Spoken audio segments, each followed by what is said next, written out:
Gospod Pukšič, kaj ste kaj sklenili, ste zadovoljni? Lahko noč.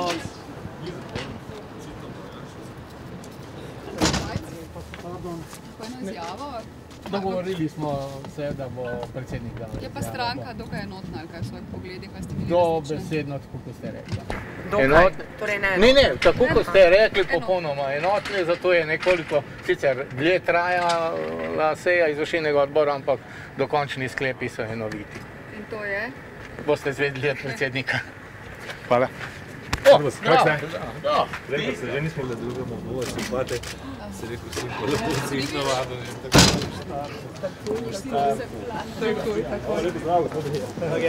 Glede poročila razčistili pred stranki. Samo ne morate zdaj ta male stranke ježa.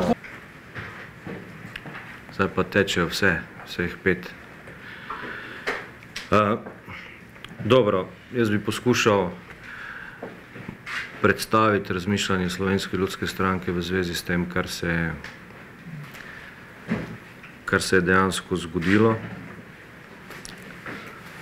Naj povem, da smo v eni zelo zapleteni situaciji, v eni zelo resni situaciji.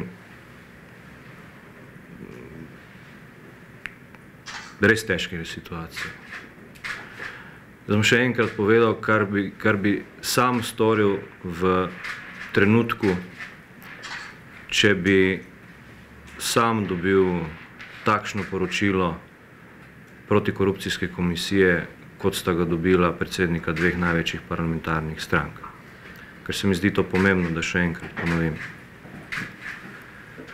Sam bi v tistem trenutku odstopil kot predsednik vlade in kot predsednik stranke in nemudoma poskrbel za to, da bi poiskal drugega kandidata za predsednika vlade iz svojih vrst svoje stranke, ali pa tudi kakršnega koli neodvisnega, in s tem seveda zagotovil nek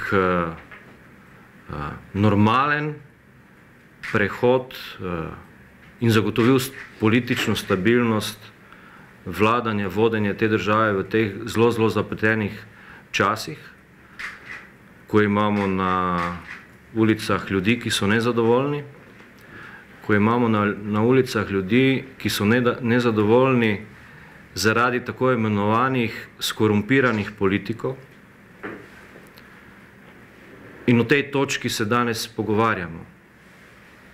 In to je ključen problem situacije, v kateri smo se znašli, da sta dva predsednika dveh največjih parlamentarnih strank dobila očitke protikorupcijske komisije, ki jih v Slovenski ljudski stranki absolutno sprejemamo.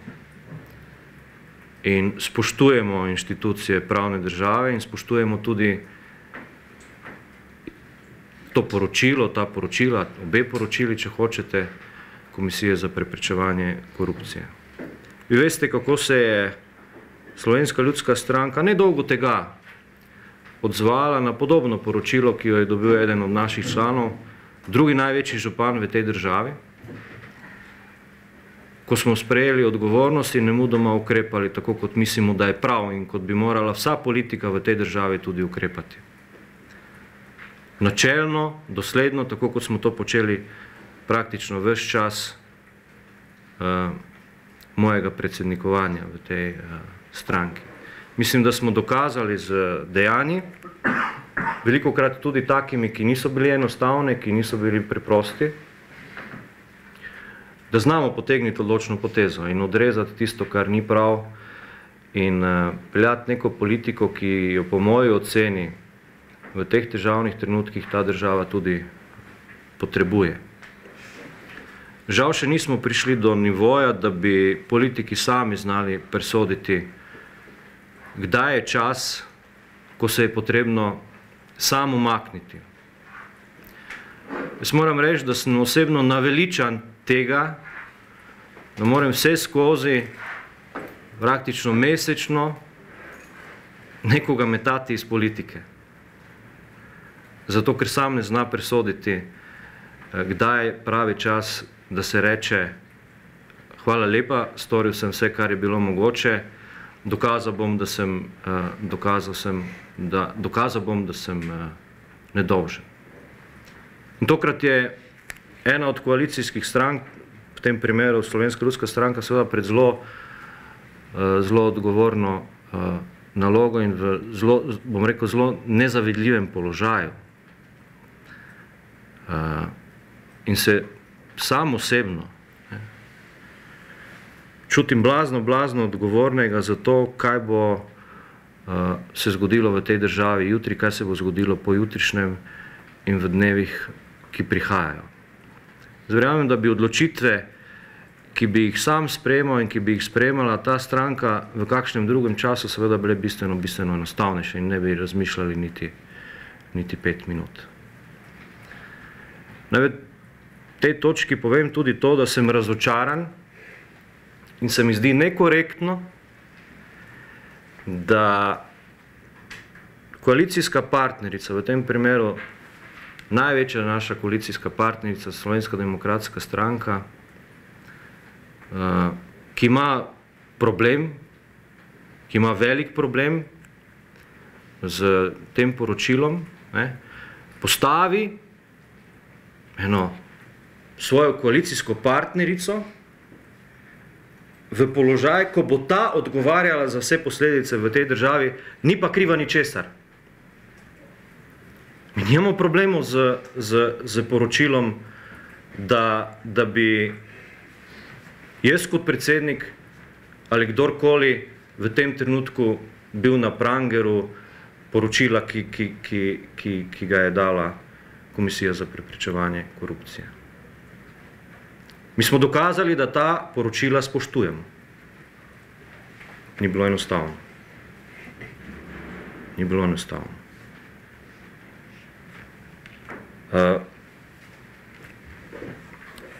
Zato smo na osnovi vsega tega danes rekli, da še v tem trenutku ne bomo sprejeli nobene odločitve. Da si bomo vzeli čas, še dan ali dva, da razmislimo. Jaz mislim, da imamo v tem času to pravico, da si to vzamemo.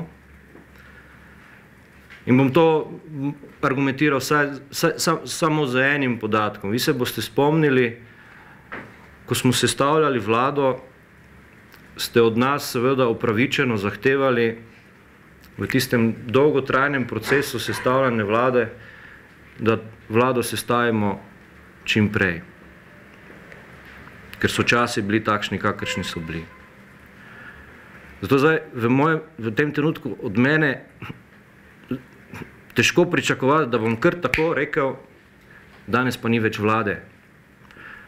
To sicer je v moj, kako bi rekel, imam to možnost. Slovenska ljudska stranka ima to možnost.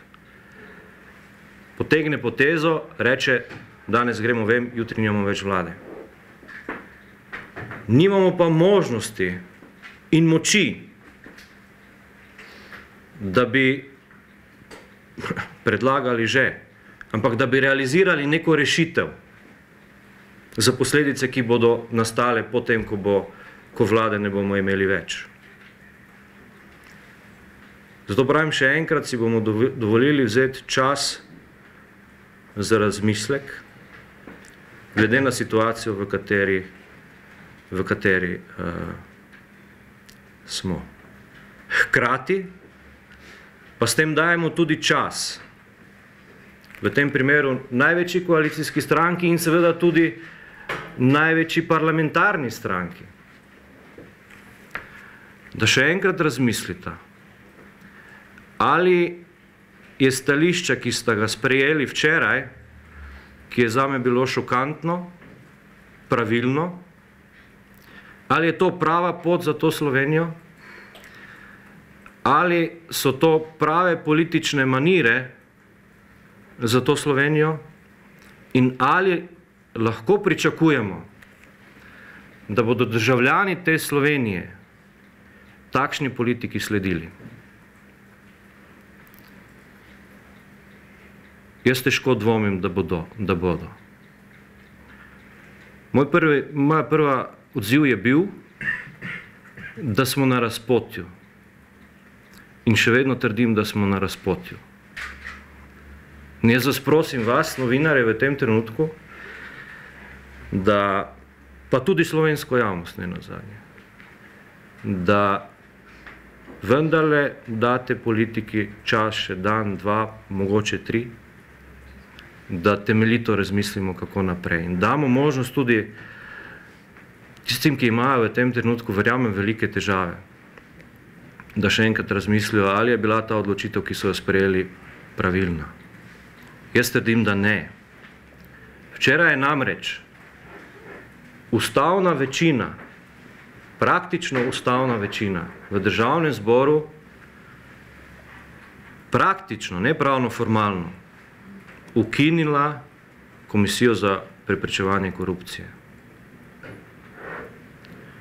Jaz se sprašujem, kako bo ta komisija, vkolikor ne bo nobenih konsekvenc, delovala jutri, pojutrišnjem in vse dneve vnaprej. Zdi se mi, da bo to delo zelo težko. Oziroma, da ne bom rekel, nemogoče. In ob takih odločitvah sem jaz seveda zelo zaskrbljen. In lahko rečem še enkrat, da me vse to, kar se dogaja, še posebej utrjuje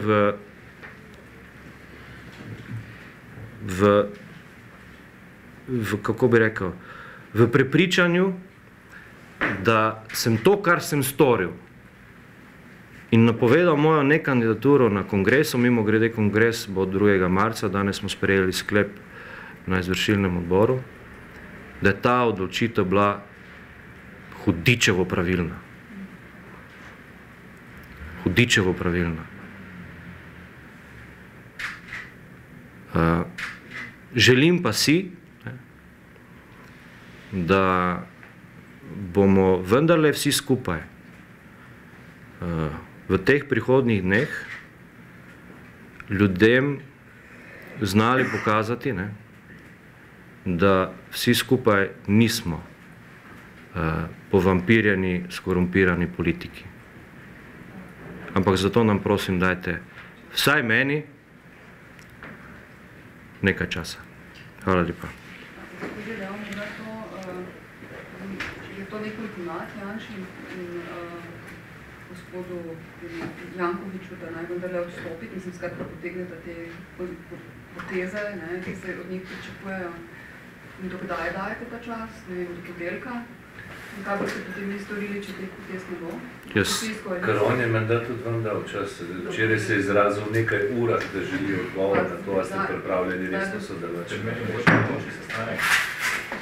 Vejte, jaz nikomu ne dajem nobenih ultimatov. Mi smo odrasli ljudje. Moramo znati presojati, kaj je prav in kaj ne. Moramo znati presojati, kaj je prav v tem trenutku za to državo in moramo znati vedeti, kaj je potrebno storiti, da bomo v situaciji v tej državi povezani predvsem z nezadovoljstvom, protesti, ki se odvijajo, umirili. Mi potrebujemo mir zato, da bomo lahko normalno delali.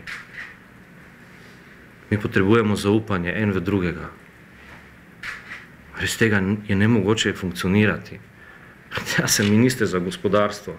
Zdaj se 3-4 dni ukvarjam z stvarjo, ki je, pogledajte, bizarna, grozljiva. Namesto, da bi se ukvarjali z tistim, kar je ključni problem. Jaz ne dajem nikomu nobenega ultimata. Jaz sem sam sebi postavil ultimat. Ko sem rekel, ne grem se tega več. Nobenih sestankov danes ni bilo. Ne vem, slišal sem, da je bil neki sestanek, kjer naj ne bi bilo gospoda Viranta in da sem se jaz razburil, da ni bilo, mislim, tega ni bilo. Tako ali drugače. Ne pričakovati od mene, da bomo na osnovi tega vsega, kar smo slišali in s čimer se ne strinjamo. Ne strinjamo se, da se nad nekim poročilom Komisije za preprečevanje korupcije preprosto zamahne in se reče, to je neki nepomemben papir.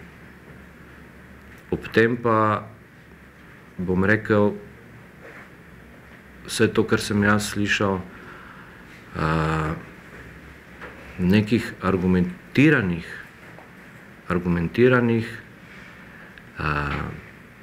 pojasnil teh očitkov, ki izhajajo iz teh poročil, ni bilo. Želel, a je to vaše stališče, da se nekako vrne žogico SDS-u, se jim daš, vendar le še enkrat razmislite o... Glejte, jaz nikomur ne vračam žogice. Jaz želim sam vedeti, ko se bomo odločili v Slovenski ljudski stranki, da se bomo odločili prav. In v ospredje postavljamo interes države. Med tem časom pa imajo seveda vsi ti akterji, zaradi katerih je ta problem nastal, možnost, da razmislijo, ali je to in stališča, ki so si jih postavili, ali so to optimalna. Hočem samo vprašati, ali je to stališče usklajeno z državljansko listo, pa pustimo preko telefonov, sestanku, česarkoli? Ne. Prosim. Interes države, ki je pri vas zelo pomemben oziroma v spredju to, da obstane vlada in se sooča s krizo, ali je interes države to, da vlada nima na čelu predsednika, ki ga spremenijo, da ni težje očistiti sporočila? Zame je interes to, da imamo vlado, ki ljudje zaupajo in ki dela in ki sprejema odločitve. Zagotovo ni interes to, da imamo na vrhu dva politika, ki sta kompromitirana in ki pač zaupanja ljudi ne bosta nikoli več imela. Vsaj težko. V tem trenutku zagotovo ne, dokler se zadeve obsoja. Zato so poklicani drugi, ki bodo rekli, ali vse to dejansko drži ali ne. Jutri so napovedani nadaljevanje teh demonstracij proti političnim elitam. Pričakujete neko potezo do... Kako? Pričakujete neko potezo, mislim, od koga? Obeh, Mr. Janša in Jankovića Živika. Kako komentirate, kaj pričakujete, kako bo to vplivalo na te demonstracije, bo samo spodbudilo? Zagotovo je to ne prilivanje olja, ampak prilivanje benzina na vse to, kar se je dogajalo v mesecu decembru, vseh teh demonstracij, in jaz sem prepričan, da bo to blazno spodbudilo ljudi, da se temu uprejo. Ljudje so se uprli korupciji, ljudje so se uprli temu, ker država ni sposobna sprocesirati lopovov, barab, korumpirancev, kradljivcev v realnem času. Zato, ker se najbolj izpostavljenih primerov ne rešuje. Zato so po moji oceni v največji meri protestirali. Zato, ker se čutijo, da v državi ne vlada pravo, ne vlada poštenost in ne vlada pravičnost. In vse to bo k temu samo še dodalo dodaten pospešek. In jaz sem zaradi tega zaskrbljen. Veste, dokler so protesti mirni, dostojanstveni in tako naprej, nima nihče nobenega problema z tem. Problem je takrat, ko se ogrožajo življenje. Bog ne daj, da se zgodi kakšna nesreča, da ne bom rekel, kakšna žrtev. Bog ne daj. Upam, da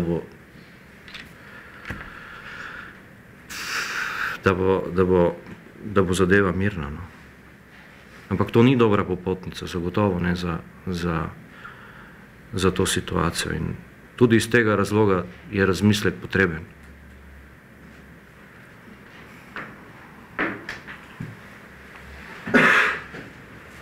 Še vprašanje? Ne, mogoče še to Rekli ste, dajmo se za čas, dajmo tega tudi tako gospodu Jankoviču kot Janši, ampak se predvideva kakšen razširjen koalicijski sestanek. Zaenkrat ni še nič predvideno. Stvari se spreminjajo z ure v uro. Bomo videli. Jaz bi predvsem rad ohranil zdaj, čeprav zelo težko. Zdaj, vi na drugi strani morda to drugače vidite. Rekli ste, bil sem razburjen. Ja, bil sem razburjen in se vam upravičujem vsem po vrsti. Ampak res situacija ni enostavna, celo noč nisem spal, pa to ni pomembno, ampak stvar je zelo, zelo resna. In me zelo skrbi, pa nisem nekdo, ki bi želel strašiti tako ali drugače. Ne, sploh ne. In nisem vprašanje jaz. Pa moja pozicija ali karkoli, sploh to ni nobena tema. Nič. Pa ni tema zdaj Slovenska ljudska stranka, ki zdaj v tem primeru pravzaprav nima nobene vloge. Potisnjena je bila v kot, češ, zdaj, če boste vi potegnili potezo, pa boste vi odgovorni za vse, kar se bo v tej državi v prihodnjih dneh zgodilo. Čakajte malo. Čakajte malo. To je nekorektno. To je nekorektno.